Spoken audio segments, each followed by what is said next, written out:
jadi beberapa kerangka dan kesepakatan internasional yang bisa menjadi dasar keuangan keberlanjutan, ya. United Nations Principle for Responsible Investment, ya, panduan global ya untuk investasi yang bertanggung jawab, kemudian SDGs ada 17 tujuan ya, 17 tujuan pembangunan berkelanjutan yang menjadi orientasi kebijakan global ya, kemudian European ya, Unity Taxonomy for Sustainable Activities ya, berarti klasifikasi kegiatan ekonomi yang disebut berkelanjutan di Eropa begitu. Kemudian Task Force for Climate Related Financial Disclosure ya, standar pengungkapan risiko iklim di dalam laporan keuangannya. Kemudian Paris Agreement 2015 ini komitmen global ya, komitmen global untuk menekan kenaikan suhu bumi di bawah 2%. Nah ini karena semakin panas toh, kita merasakan ya terakhir ini panas sekali. Nah ini salah satunya kenapa perusahaan harus ada beradaptasi untuk program-program sustainability ya, supaya tetap menjaga bumi kita. Nah, kebijakan keuangan ya, kebijakan keuangan berkelanjutan di Indonesia ya, di situ POJK nomor 51 ya, ini tentang mengatur ya, itu tentang keuangan berkelanjutan, berarti mengatur penerapan ya, mengatur penerapan keuangan berkelanjutan bagi lembaga jasa keuangan, emiten dan perusahaan publik gitu ya. Kemudian RAKB, rencana aksi keuangan berkelanjutan ya, artinya apa ini, setiap lembaga keuangan itu wajib menyusun RAKB yang memuat strategi dan juga target implementasi ESG ya. Kemudian taksonomi hijau Indonesia ya 2022 diterbitkan oleh OJK ini ya sebagai panduan klasifikasi aktivitas ekonomi yang berkontribusi pada keberlanjutan ya. Kemudian Peran Bank Indonesia ya di sini mendukung melalui kebijakan makro prudensial hijau ya, makro prudensial hijau dan juga pengembangan green lending ya, lending. Nah, kemudian berikutnya implementasi keuangan ya, jadi lembaga keuangan itu berperan penting ya di dalam menyalurkan modal ke sektor-sektor hijau ya melalui langkah-langkah sebagai berikut yang dituliskan di situ. Integrasi ESG risk management ya di dalam proses analisis kredit dan juga investasi ya, kemudian pembentukan sustainable komite begitu ya, atau unit khusus keberlanjutan, kemudian penyusunan sustainability report ya yang memuat data kinerja ESG tahunan ya, kemudian inovasi produk ya seperti green mortgage ya, kredit rumah ramah lingkungan ya, dan juga eco insurance ya, asuransi ramah lingkungan. Ya, kemudian adanya kolaborasi dengan BUMN dan pemerintah ya, daerah misalnya di dalam proyek transisi energi dan juga ekonomi sirkular. Nah, maka nanti Anda juga bisa menggunakan tema ekonomi sirkular. Nah, dampak keuangan berkelanjutan ya. Keuangan berkelanjutan ini memiliki dampak positif ya, dampak positif yang luas ya. Dimensinya ya, ada ekonomi, sosial, lingkungan, reputasi. Ya, dampaknya apa ini? Misalnya dimensi ekonomi ya, dampaknya ya, ini stabilitas sistem keuangan ya, efisiensi investasi ya, peningkatan daya saing. Lah ini ya.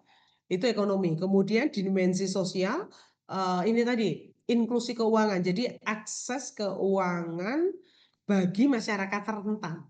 Nah, ini masyarakat rentan dan juga pengurangan kemiskinan. Nah, ini masuk di sosial ya, dampak keuangan berkelanjutan yang dimensi sosial ya. Jadi akses keuangan bagi masyarakat rentan dan pengurangan kemiskinan.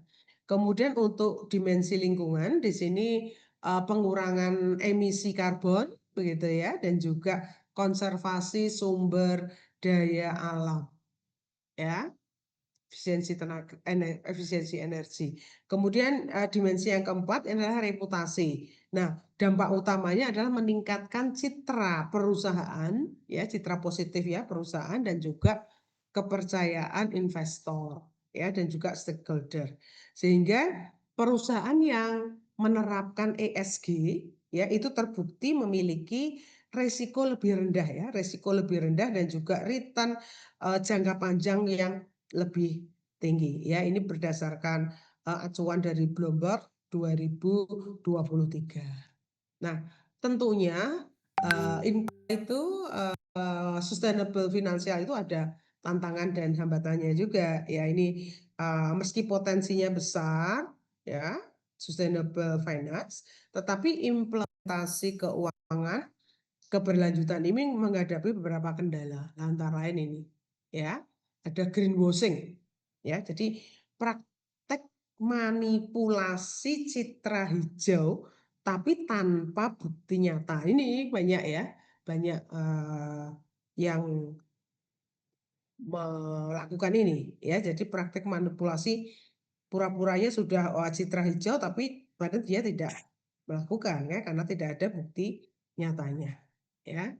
Kemudian kesenjangan antara kebijakan dan implementasi. Nah, sehingga solusinya apa ini? Berarti memperkuat koordinasi ya, koordinasi lintas lembaga ya, lintas lembaga, riset akademik, dan juga transparansi data. Nah, dengan adanya tantangan dan hambatan ini. Nah, kemudian untuk memperkuat ya, untuk memperkuat ekosistem keuangan berkelanjutan ya, keuangan berkelanjutan di Indonesia, maka perlu dilakukan strategi ini ya, meningkatkan literasi ya, dan juga riset ESG ya di dunia akademik dan industri. Nah, ini berarti apa ini?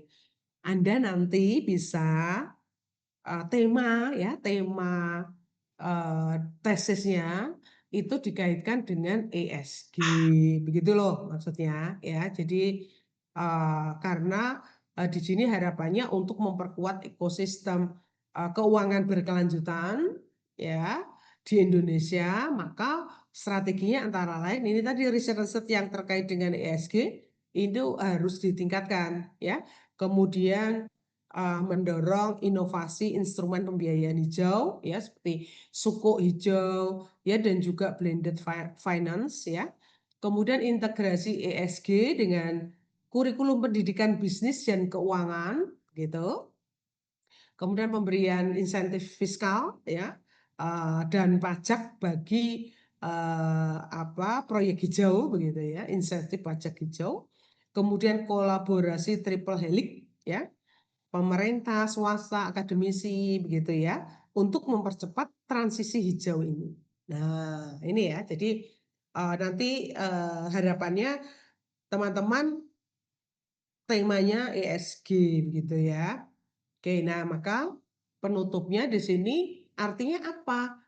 Sustainable finance ini bukan hanya sekedar tren, tetapi transformasi ekonomi ya, transformasi bisnis itu di dalamnya ada keuangan berkelanjutan. Berarti ini harus dijalankan. Nah, ini nanti teman-teman ini ya, mengerjakan ini ya. Jadi bagaimana lembaga keuangan dapat menyeimbangkan antara profit dan dampak sosial lingkungan seperti tadi yang ditanyakan di mahasiswa saya yang pagi tadi ya. Kemudian bagaimana apa peran pemerintah dan akademisi untuk memperkuat ekosistem keuangan hijau di Indonesia ya. Ini nanti saya tempelkan, berarti ini berapa? 6B ya. Nanti saya tuliskan di tugas 6B ya, nanti supaya teman-teman memasukkannya gampang ya. Jadi kemarin itu kan saya minta Anda langsung di tugas 4 gitu ya, ternyata kan harus unsubmit dulu gitu ya. Oke, sekarang saya nanti tuliskan di 6B begitu ya. Kemudian teman-teman mengerjakan ini. Oke. Kira-kira itu pengantarnya ya. Jadi